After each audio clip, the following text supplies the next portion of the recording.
really are out and you see any harm coming to any of these people working for the nation, scream and call the attention of the security operative around that place.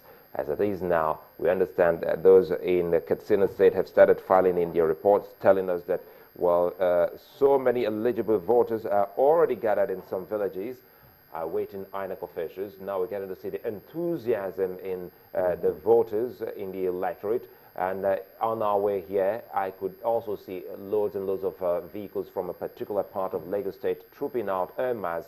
And what comes to mind is what story we heard from a couple of other people who shared their views with us, that they registered close to their office areas.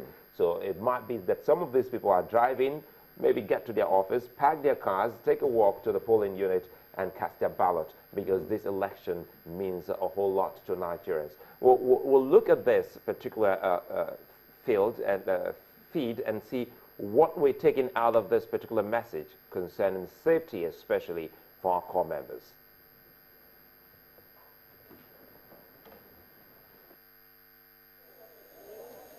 As Nigerians get ready to come out and vote in the long-awaited elections, the Independent National Electoral Commission has been working to put everything in order for the elections. With just hours to the polls, the Commission now addresses a critical segment of the elections, the youth corps members who will serve as ad hoc electoral staff.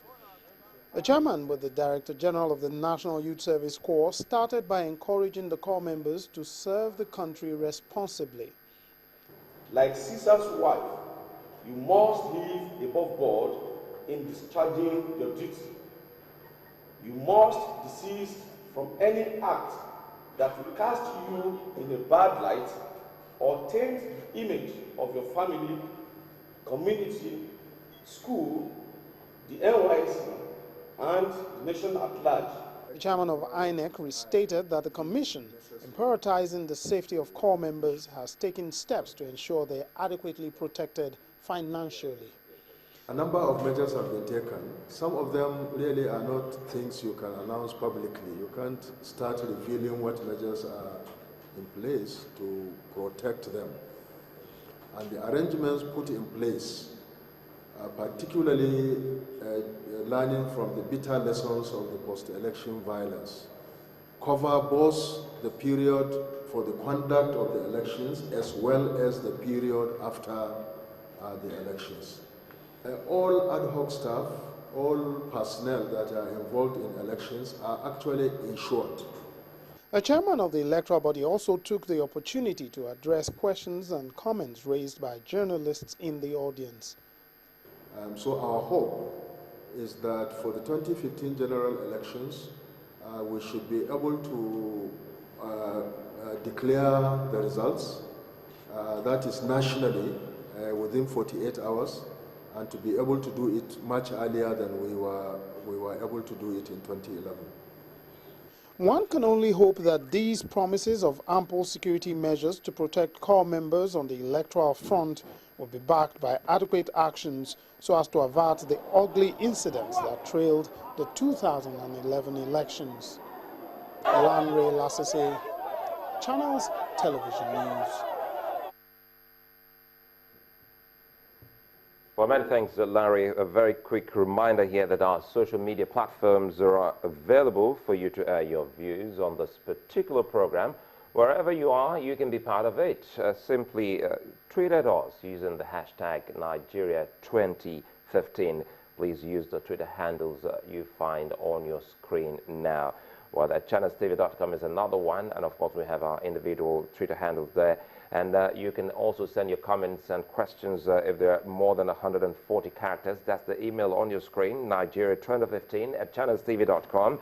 We need to know how important this is for you, and we need to listen and get your views. What you find there is the website m.channelstv.com. That's the link for you to watch us live, and of course on youtube.com/channelsweb. Well, for you to do all of this, you can send us pictures on our Eyewitness platform. Simply go to the market or the App Store, download the Channels app for your Android, iOS, and Windows phones. Tap to show the Eyewitness menu, and follow the instructions. We urge you to please interact with the Channels Eyewitness feature, especially now that you're moving, tripping out of your homes, going to the polling stations. Whatever you see, you can actually capture them and send them to us, irrespective of where you are at the moment. These are some of the things that we can have on the program. It's as easy as go. It's a do-it-yourself thing. And, well, as long as you have a device, a mobile device connected to the internet, having a data connection, surely you can be a reporter on the election day, which is just a few minutes from now. It starts from 8 in the morning and it will terminate by 5 this evening, and surely the accreditation will start at about 8 o'clock this morning, and the feeds are already coming in. Pretty much later we'll be talking with our correspondents from across the geopolitical zones and states in the country, and we do hope that the weather will be as sweet as we had it yesterday. Well, we saw a bright sunny weather in some parts of the northern part of the country, and it was also quite bright and sunny pretty much later in some part of the south region after a little bit of downpour in the morning. We do hope that all of this will give way for a fantastic process today. And for security, they say they are very much on point. They've been talking, they've been speaking, holding their heads high and saying that, look, we've been able to achieve this and that. And don't forget, we spoke with the IGP yesterday, and he said, well, they're ready to go. They're still talking at this time, and the Department of State Services has also reminded people of the consciousness that they must put into this process, irrespective of where you are at the moment. You surely will be well engulfed and enmeshed in the process, but they say, wait a minute, you have to look around. That's a way Marilyn Oga will say, then shine your eyes. You have to look and open your eyes and look out for any kind of fishy or suspicious movement or thing around polling stations. Now we're talking about security. How much of importance this means to us cannot be overemphasized, Malway. I know that we had Captain Omar here yesterday, and we're still going to have him today, and he was telling people to go vote with their heads and not their hearts. In other words, be sensible while you're at the polls. Don't go wearing party paraphernalia. That could get you into trouble. You could also, just in case things get out of hand, you could be a target, and you don't want that to be so. So there are certain tips that he gave, and I think he's still going to repeat those tips because he's already in-house. We'll wait for him to do just that. But if I caught him right, do not go to the polling stations wearing very bright colors. People don't advise that you go wearing bright colors. They advise that you go dressed smart, also dressed for the weather. We do hope that we experience bright weather across the country, that it will truly be a beautiful day. But regardless of whatever the weather will be, I think that they say Nigerians are resilient people. Yeah, I've shown resilience and going to the polls. You can say that regardless, they would always go to the polling units, in come rain, come sunshine. Well, whatever it is, dress appropriately for the weather. Do not wear clothes that are too bright. Don't wear things that could easily set you as a target. Avoid many jewelry. Keep it small, smart, and simple. I think that we'll get the rest from Captain Umali. Let me not start trying to take the job of a security expert. I like what the Nigerian Army Chief said just in the build-up to the elections we're experiencing today, saying that the Army will have no tolerance, zero tolerance whatsoever to any electoral violence or any miscreants carrying out any upheavals anywhere. So that, I think, is one of the reasons why we're seeing the military presence being deployed to so many places.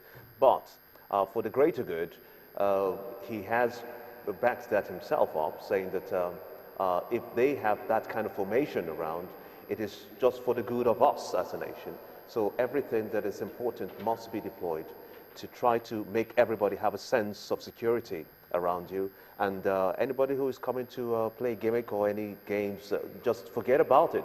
So that's one strong point that I feel that the Army General, the Army Chief rather, was able to pass across to so many people that are voting. 150 million, record, 150 million people in Nigeria. A spillover of that, just 10% to Ghana, for example, or to Benin Republic is a problem. I do not That's think not going to happen. We're not going to get there at all. I'm very, very if there's anything that I'm optimistic about, it is that, because we do not have any other country. This is the only country we all call home. I do not carry the passport. Do you carry the passport of any other country? Yeah, but I say no.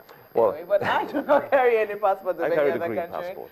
Yeah, very much like you. And We're, I believe that we're all Nigerians, but we will be safe. we have friends of Nigerians pretty much around. Very loads true. and loads The of them. They're observers. around the observers, and of course,